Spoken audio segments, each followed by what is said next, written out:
Pada waktu itu Petrus berjalan keliling, mengadakan kunjungan kemana-mana. Dalam perjalanan itu ia singgah juga kepada orang-orang kudus yang di Lida.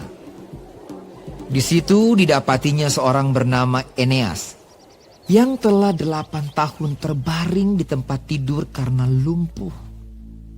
Kata Petrus kepadanya, Eneas, Yesus Kristus menyembuhkan engkau. Bangunlah dan bereskanlah tempat tidurmu. seketika itu juga bangunlah orang itu.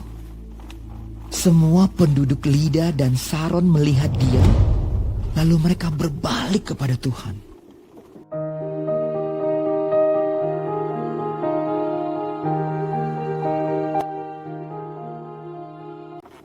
Di Yope ada seorang murid perempuan bernama Tabita.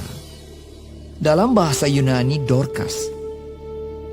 Perempuan itu banyak sekali berbuat baik dan memberi sedekah. Tetapi pada waktu itu ia sakit lalu meninggal. Dan setelah dimandikan, mayatnya dibaringkan di ruang atas. Lida dekat dengan Yope. Ketika murid-murid mendengar bahwa Petrus ada di Lida, mereka menyuruh 2 orang kepadanya dengan permintaan. Segeralah datang ke tempat kami. Maka berkemaslah Petrus dan berangkat bersama-sama dengan mereka. Setelah sampai di sana, ia dibawa ke ruang atas dan semua janda datang berdiri dekatnya. Dan sambil menangis, mereka menunjukkan kepadanya semua baju dan pakaian yang dibuat Dorcas waktu ia masih hidup.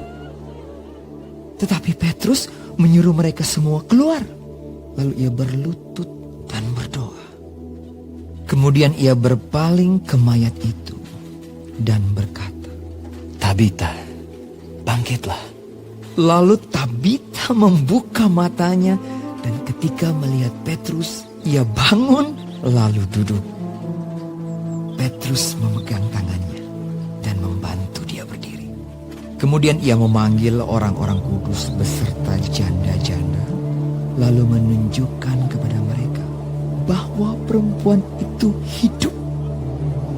Peristiwa itu tersiar di seluruh Yope dan banyak orang menjadi percaya kepada Tuhan.